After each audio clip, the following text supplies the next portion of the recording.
Jones Manuel, chega mais. Bom dia. Olá, Mauro. Olá, Rebeca. Bom dia para todo mundo que está acompanhando a gente. Mauro, antes de responder diretamente a sua pergunta, só um pitaco sobre a Argentina que acho que é importante precisar.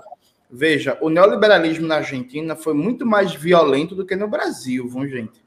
A gente saiu do auge do período neoliberal, entendido como o final do segundo governo FHC, a gente ainda tinha a Caixa Econômica, Banco do Brasil, uma Petrobras, uma Eletrobras, universidades públicas, SUS, sucateado, desestruturado, atacado, mas assim, a gente tinha um conjunto de estruturas de governança pública, de estruturas de serviços públicos, que a Argentina não saiu do neoliberalismo com isso, não. Então, assim, se a gente for parar para pensar do ponto de vista do que foi o projeto neoliberal na Argentina, gente, aquilo ali foi infinitamente mais violento do que no Brasil, viu? E isso não fez com que os argentinos, em seguida, tratassem o Néstor Kirchner e depois a Cristina, que assumiram a liderança do peronismo, como deuses intocáveis, incriticáveis e por aí vai. Pelo contrário, né? Eu acho que, inclusive, a Cristina entendeu, eu estava acompanhando o debate, né? A Cristina, ela entendeu muito bem que, beleza, a Cristina representa um projeto também de conciliação de classe em última instância, porque não é uma revolucionária, não é uma marxista, mas a Cristina entendeu que há limites para a conciliação, que a política não é só diálogo, a política é também enfrentamento, é também tensionamento, é também chamar o povo nas ruas. Eu lembro quando a Cristina era presidenta, no finalzinho do seu governo já, as concessionárias privadas que administravam as linhas férreas na Argentina não estavam cumprindo os contratos, estava tendo vários problemas. A Cristina foi para a Central de Buenos Aires, chamou o povo, deu um discurso para 2 milhões de pessoas e nacionalizou todas as linhas férreas do país, sabe? Então, ou até recentemente, quando a Cristina sofreu um atentado à sua vida, qual foi a reação, gente, do peronismo? Foi chamar uma marcha em todo o país para condenar o atentado, para condenar a violência política no país. Não foi só apelar para as instituições, dar um abraço no Supremo, chamar os governadores para abraçar o Palácio do Planalto, e por aí vai, não. Eu acho importante pontuar isso. Agora, veja, Mauro, eu acho que existe um elemento muito problemático, e aqui talvez muita gente do chat não gosta. Eu e Rebeca, nós somos um pouquinho mais jovens. Mauro mais antigo, que pegou o brizolismo, que pegou a força dos partidos comunistas e tal. Mauro viu como foi a ascensão do PT, né? O PT, ele nasce com a cultura política que é muito interessante. Ele vem de maneira justa e legítima para assumir a liderança das esquerdas, então sai distribuindo porrada no trabalhismo e no comunismo de todo jeito, inclusive criando até teses absurdas, porque quando surgiu o novo sindicalismo, existia uma tese de que o sindicalismo passado era um sindicalismo pelego, sem base, não prestava, e que agora, finalmente, o Brasil ia criar um verdadeiro sindicalismo. Por exemplo, nada do que aconteceu na esquerda brasileira pré-golpe 64 prestou, era tudo burocrático, era tudo stalinista, era tudo autoritário, era tudo artificial e por aí vai. Então ele surge destroçando, né? Vamos lembrar que uma das grandes forças para derrubar o governo Brizola no Rio de Janeiro foi o PT.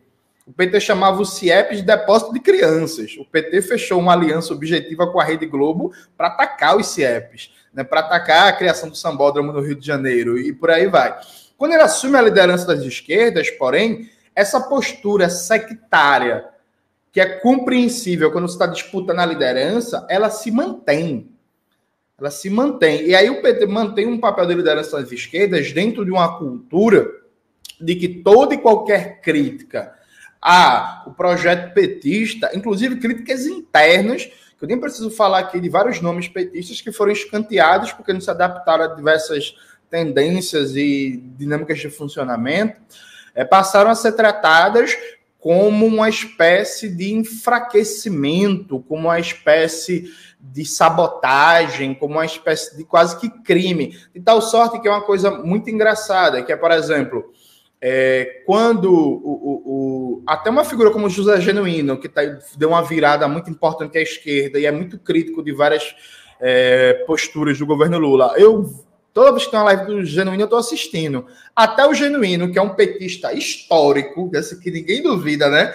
enfim, que é um petista de carteirinha, de corpo e alma, que deu a vida pelo partido. Até o Genuíno, quando ele faz críticas, o pessoal vem, não, mas não é isso, a crítica tem que ser interna, você está enfraquecendo o partido e tal. Então, até o Genuíno não consegue fazer uma crítica com tranquilidade. Então, isso é a despeito de quem critica. Claro que é mais fácil ter uma hostilidade comigo, que não sou petista, nunca fui, mas até com o Genuíno, até com o Lindenberg. O Lindenberg, eu vi uma entrevista aqui na Fórum, na época do novo teto de gastos, o Lindenberg teve uma postura crítica muito importante, né? Fez o confronto, fez o enfrentamento. O Lindenberg foi altamente criticado pelos próprios petistas, né? Debocharam, fizeram ataques e por aí vai. Isso, claro, também se reflete em junho de 2013, o que é uma curiosidade, Mauro, porque, veja, gente, há aquele ditado, né, mais católico que o Papa, a presidenta Dilma Rousseff, que era presidente na época de junho de 2013, não tem essa análise de junho de 2013, que aquilo degringolou, porque o governo foi criticado, porque teve contestação. Dilma diz que junho de 2013 foi o crescimento de um sentimento das falências e incapacidades da democracia burguesa no Brasil, que se demandava um novo ciclo de mudanças, um sentimento antissistêmico, que estava correndo ali nas ruas e que poderia ser disputado pela esquerda e pela direita, que a gente perdeu a disputa, o que ela inclui necessariamente ela própria, enquanto presidenta, e que esse sentimento antissistêmico, essa falência, esse cansaço da democracia liberal, continua aí, e que a gente não pode deixar a crítica radical às instituições liberais só à direita, que a esquerda também tem que fazer. Isso é a presidenta Dilma Rousseff, sabe? A Dilma, inclusive, gente, não sei se vocês sabem, né? A Dilma, eu conheci ela no passado, a Dilma falou que gosta do meu canal e que acompanha, viu? Então, vocês que falam que eu sou antipetista, vocês vão ter que dizer que a Dilma é antipetista também.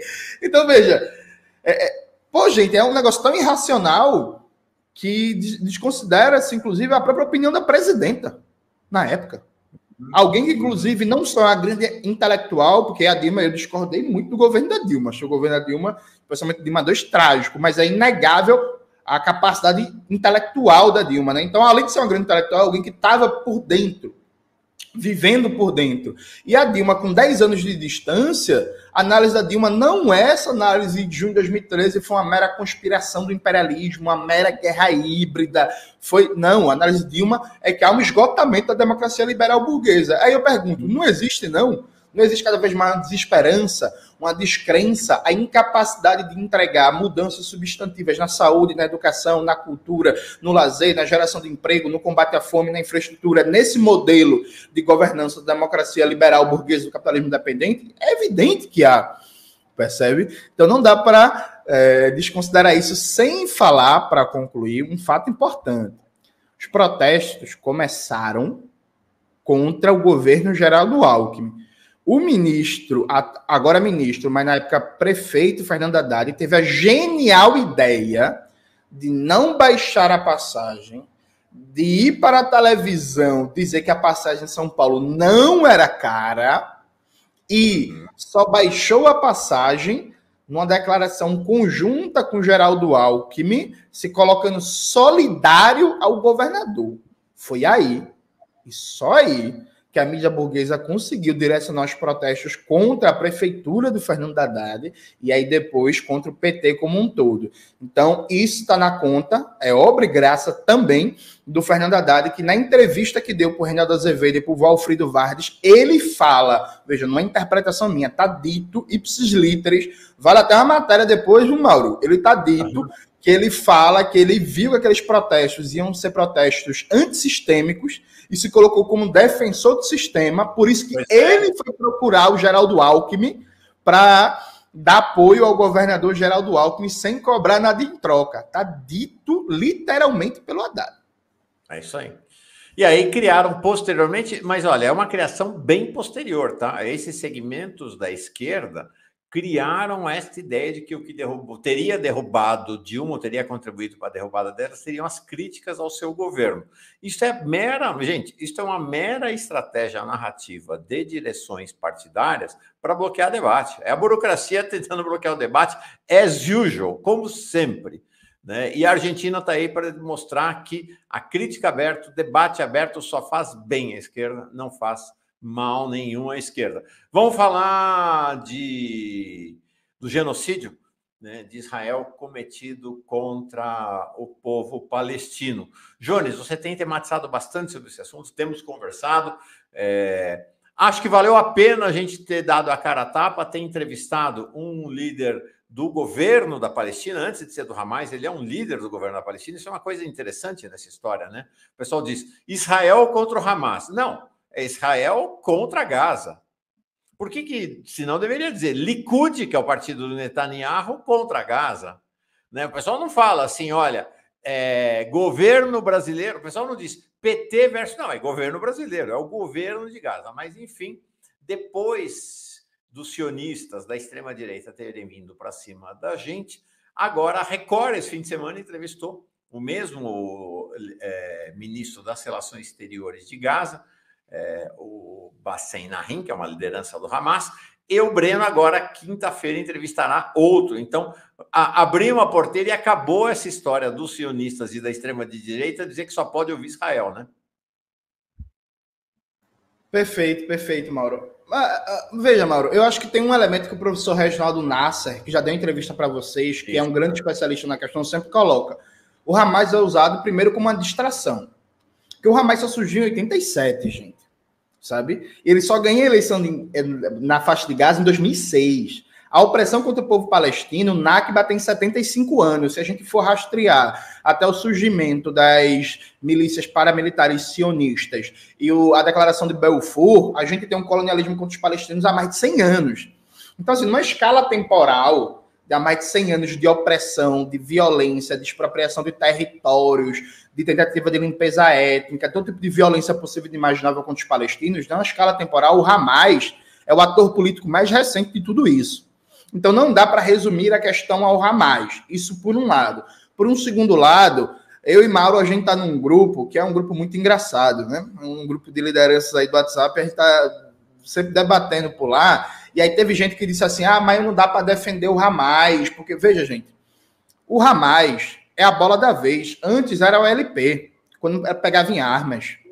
A mídia burguesa vai sempre tentar demonizar aquela organização que tem melhores possibilidades políticas e militares de tocar a resistência palestina. Eu gosto do Hamas? Não. Mas eu não sou sommelier de luta. Quem tem que decidir como o povo palestino se organiza e faz a sua luta de libertação nacional é o povo palestino. Meu papel, enquanto brasileiro internacionalista, é dar apoio incondicional. E aí, veja, teve gente que ficou muito chocada quando, no dia que o Hamas fez ação militar, eu postei em todas as minhas redes que é apoio incondicional. Veja, gente, é apoio incondicional. Acho bonito a morte de civis? Não. Acho horrível. Acho bonito a ação que teve lá no Arreve. Primeiro que eu acho rico é uma coisa bizarra, né? Fazer uma rave naquele lugar, naquela situação. Mas tudo bem. Né? Rico faz essas coisas, né? Uma coisa meio Black Mirror.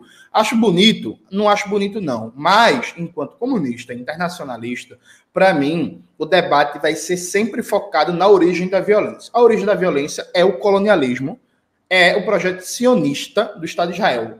Ponto. Daquilo em diante, tudo e qualquer coisa não vai me fazer afrouxar a solidariedade ao povo palestino, porque eu li muito bem Frantz Fanon, né? Há uma mania, Mauro e Rebeca, na academia, hoje em dia todo mundo gosta de Fanon, né? Todo mundo gosta de Fanon. Eu recomendo a todo mundo, depois que acabar aqui a programação da Fórum, assista um filme /documentário Batalha de Argel. Gente, os guerrilheiros argelinos que lutavam contra a França pela sua libertação nacional colocavam bombas em locais públicos, viu? Faziam atentados. Aí os francesinhos colonizadores estavam lá numa cafeteria comendo seu croissant, de repente explodiu uma bomba. Fanon apoiava tudo isso. Por que Fanon apoiava? Ele achava bonito. É bonito explodir gente? Não é bonito explodir gente. Mas o colonialismo é, acima de tudo, um processo de dominação político-militar. Uma besta de sangue e de exploração que só entende a linguagem da força e só será derrotado por um movimento político-militar. Não existe experiência histórica de uma derrota de um projeto colonial como o francês na Argélia, como o francês no Vietnã, como o português em Angola, Moçambique, Guiné-Bissau, como o sionista na Palestina, que não passa por uma dimensão militar. Isto de um lado. De um segundo lado, veja, Mauro, há uma aposta na covardia da maioria das esquerdas brasileiras. Se apostou na lógica de que não debater a questão Israel-Palestina vai fazer com que ela passe e vai fazer com que não se tenha impacto na esquerda nos debates políticos brasileiros. E adotar uma perspectiva que nada diz, que é assim, eu sou contra a violência e defendo a paz. O que é que isso significa concretamente? A mesma coisa, imagina só, Rebeca, imagina, tu olha a situação, tá eu na rua. Só o seguinte, esse aí na tela é o Frantz Fanon, tá, gente? Vale a pena ler.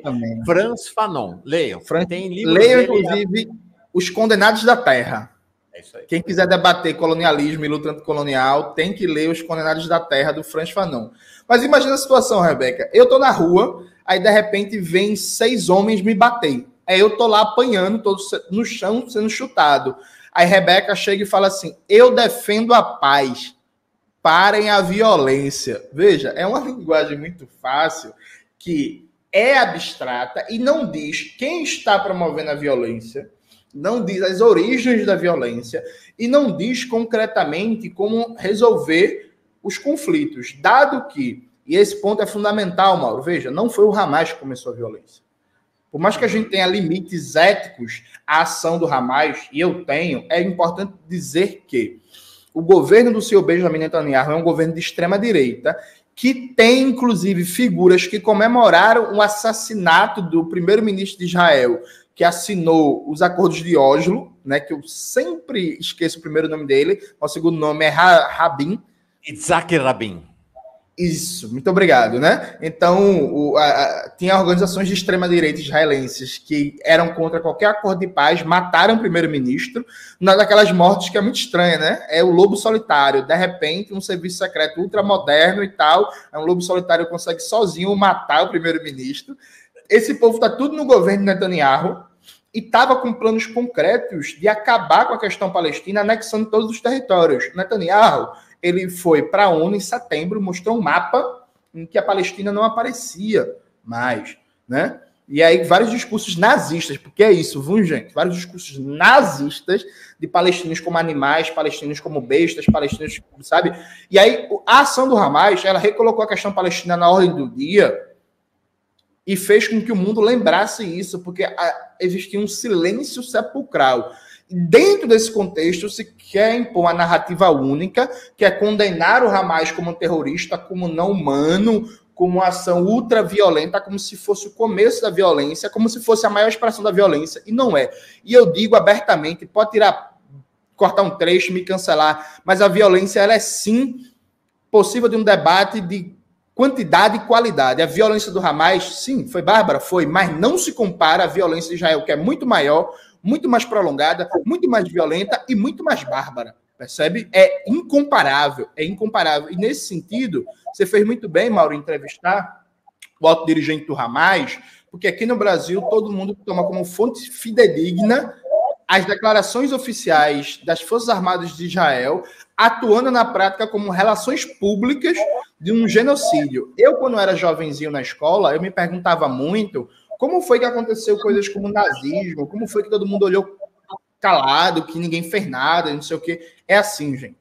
É assim, com massacre sendo colocado, com as figuras da esquerda brasileira, em sua maioria, em silêncio, com medo da eleição do ano que vem, com pré-candidatos a prefeito de Recife, de São Paulo, do Rio de Janeiro, de Porto Alegre, todos calados, subservientes à narrativa da mídia burguesa e com a mídia burguesa, né, legitimando tudo isso, naturalizando tudo isso, o Jorge Pontual e o Guga Chakra na Globo News pedindo massacre, dizendo que sim, agora não existe cessar-fogo, não existe paz, Israel tem que invadir Gaza, que vai ser um dos maiores massacres do século XXI, inclusive com a postura lamentável do presidente Lula, que está há 15 dias chamando a ação do Hamas de terrorista e é incapaz de dizer pelo nome que Israel está fazendo. No mínimo, quer chamar aquilo de terrorismo de Estado.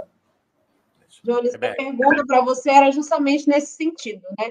Diante de tudo que você falou, e o Mauro abriu aqui a pergunta para você falando sobre as críticas, porque a gente tem criticado aqui o posicionamento do governo diante disso, de não ter classificado aquele ataque ao hospital como um ataque terrorista por parte de Israel, e tem muita gente aqui no nosso chat que não concorda com isso.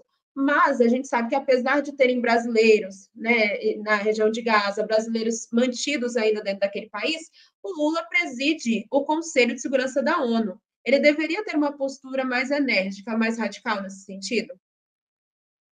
Só por fazer parte do Conselho da ONU, sabe?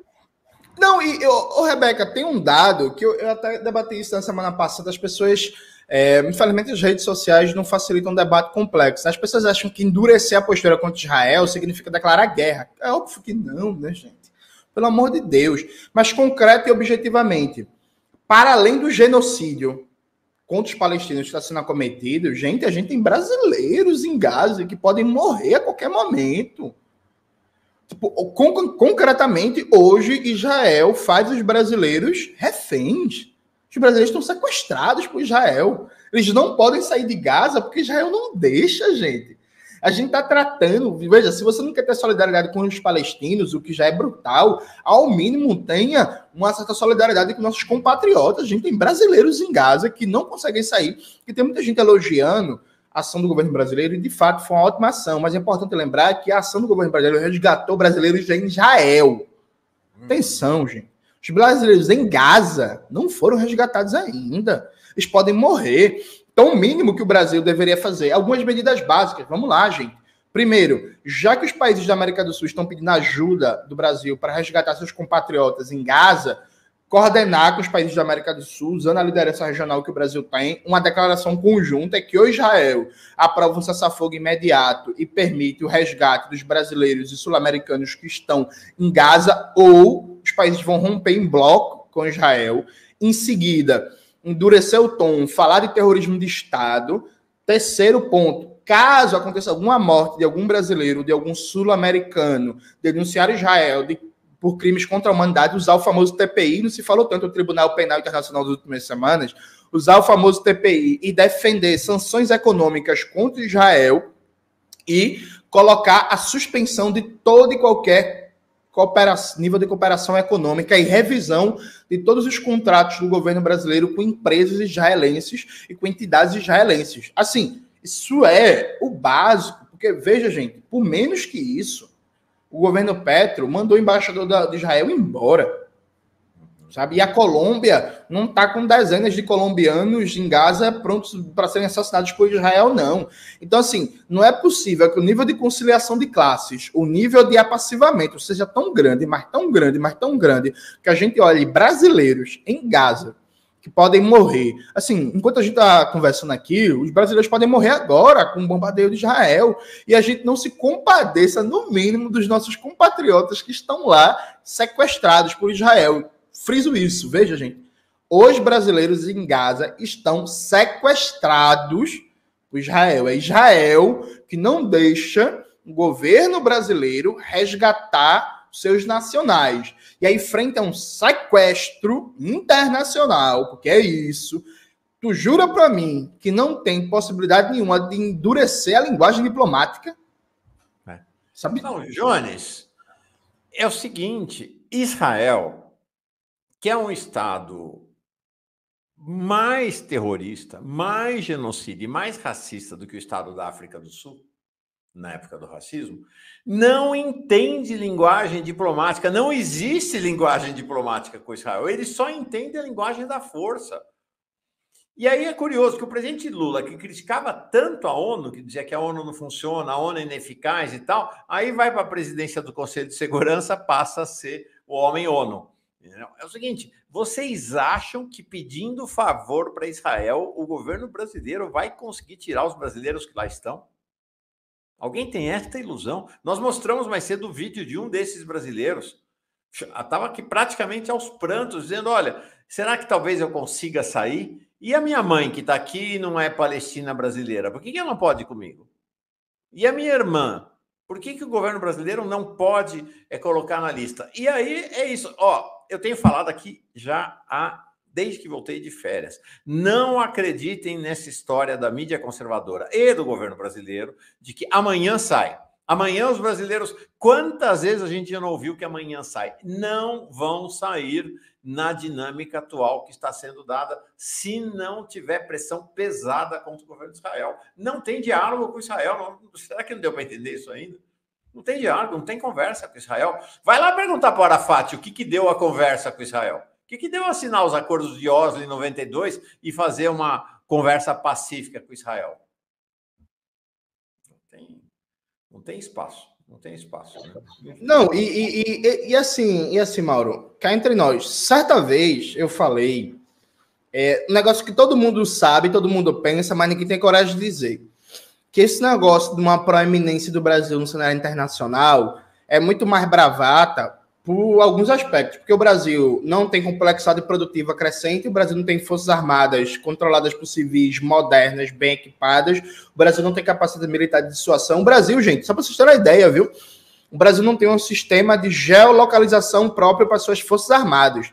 Então, os submarinos e os caças brasileiros funcionam usando o sistema de satélite dos Estados Unidos. Um país como esse não tem capacidade de exercer um papel de liderança global de fato. Pois bem, a ausência de uma capacidade de uma liderança de fato fica patente agora, gente. Concretamente, o papel do Brasil vem se comportando. E veja, não me comparem, por favor, com fascistas imbecis como o Sérgio Moro, que tem complexo de vira-lata. O Brasil pode fazer muito mais, só que o Brasil tem uma diplomacia que é a característica, inclusive, do governo Lula no plano interno, que é um discurso muito avançado, só que na hora que tem as contradições reais, na hora que você tem que ir para o real enfrentamento, o país recua.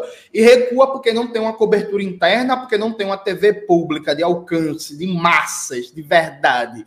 Né? Porque, com todo respeito ao trabalho da EBC, mas a EBC deveria ser, no mínimo, uma das 3 maiores emissoras do Brasil, e não é, né? Não tem uma TV pública de massa que pauta um debate sério, racional, responsável, qualificado para milhões de brasileiros, que dê uma cobertura interna para sustentar a política externa, não tem também uma capacidade de um projeto econômico, científico-técnico de defesa de longo prazo que garanta a soberania do país e que lhe permita, no plano internacional, dar voos mais ousados e partir para o enfrentamento e resistir do ponto de vista interno.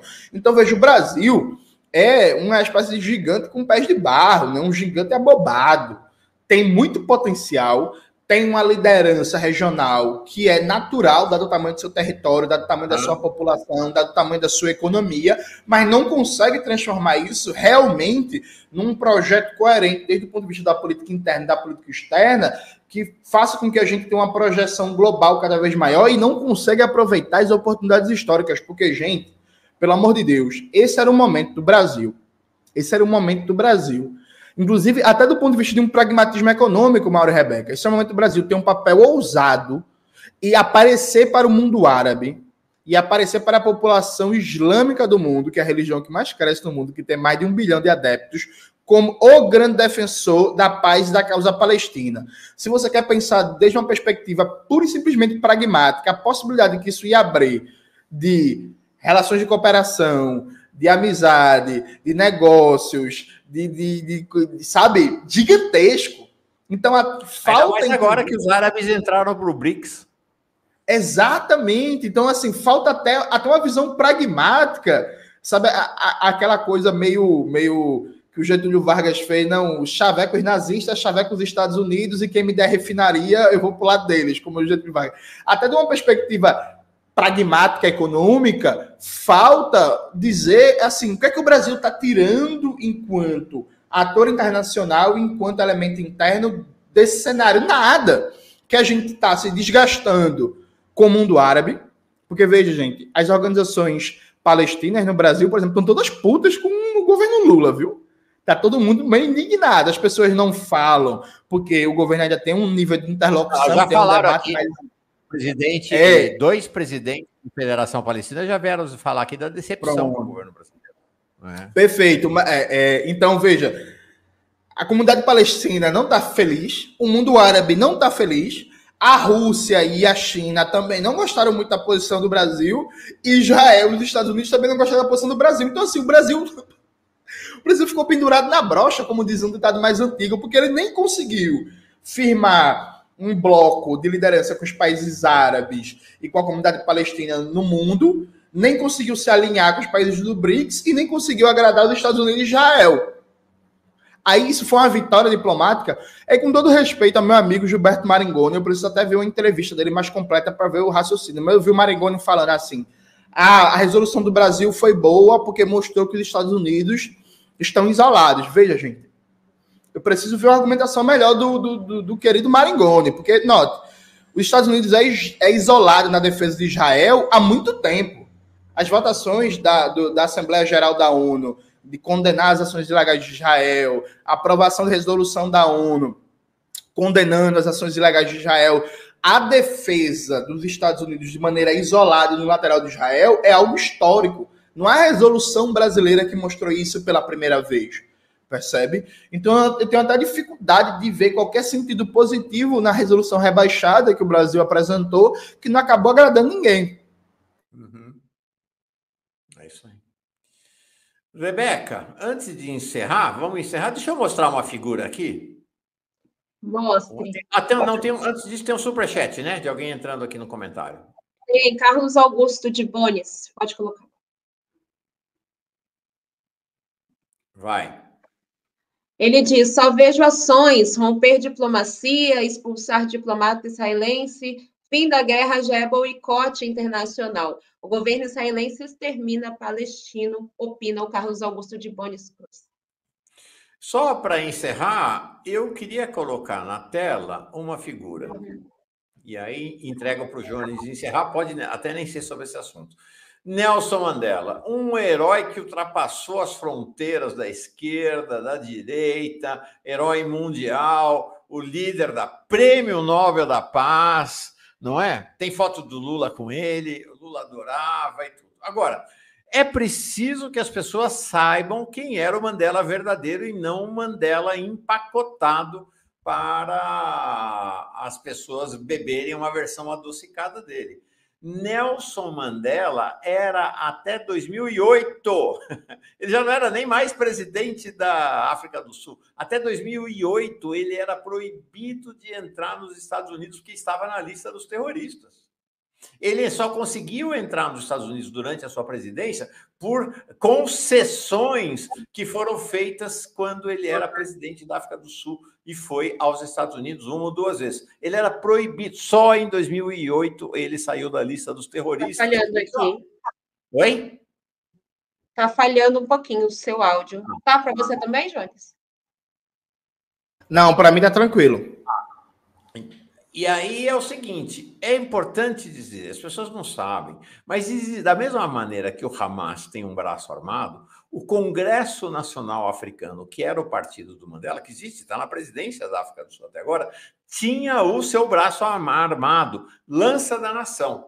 E este braço armado do Congresso Nacional Africano, do pacifista Mandela, ganhador do Prêmio Nobel da Paz, fez vários atentados contra civis na África do Sul, considerando que os civis eram cúmplices do regime racista na África do Sul. Estima-se que 130 pessoas foram mortas nos atentados realizados pelo Congresso Nacional Africano, sendo 100 deles civis. Houve um carro-bomba do Congresso Nacional Africano do Mandela, contra o Magus Bar em Durban, em 86, 3 pessoas morreram e 73 ficaram feridas. Então é bom a gente ir desmistificando essas versões mentirosas sobre a guerra colonial e esses heróis nossos que passam a ser figuras adocicadas, né, Jones?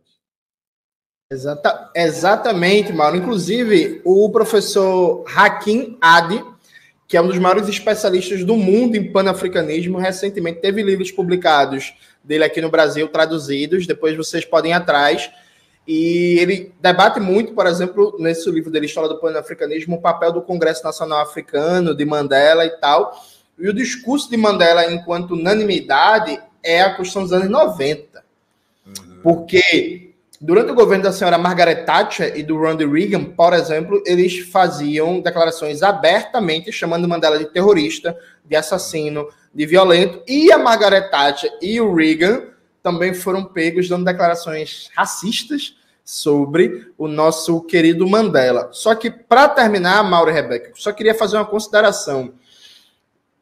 Quando a gente levanta esse debate, na necessidade do Brasil ter uma postura mais assertiva, muita gente fala sobre o papel da mídia burguesa, né?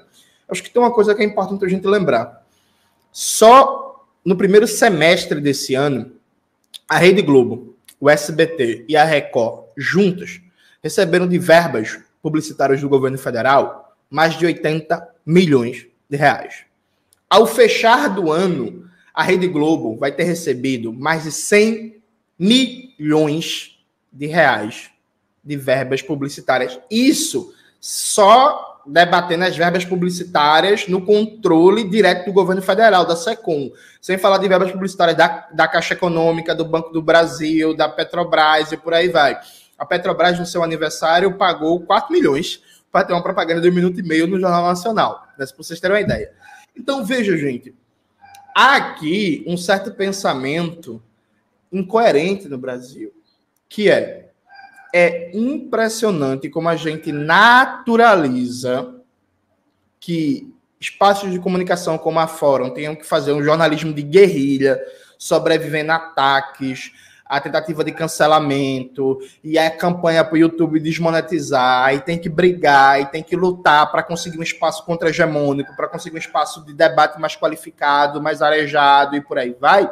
Enquanto isso, a Rede Globo está recebendo milhões, o SBT está recebendo milhões, a Band está recebendo milhões, a Record está recebendo milhões. Aí depois a gente reclama do domínio da grande mídia no debate. Claro, gente.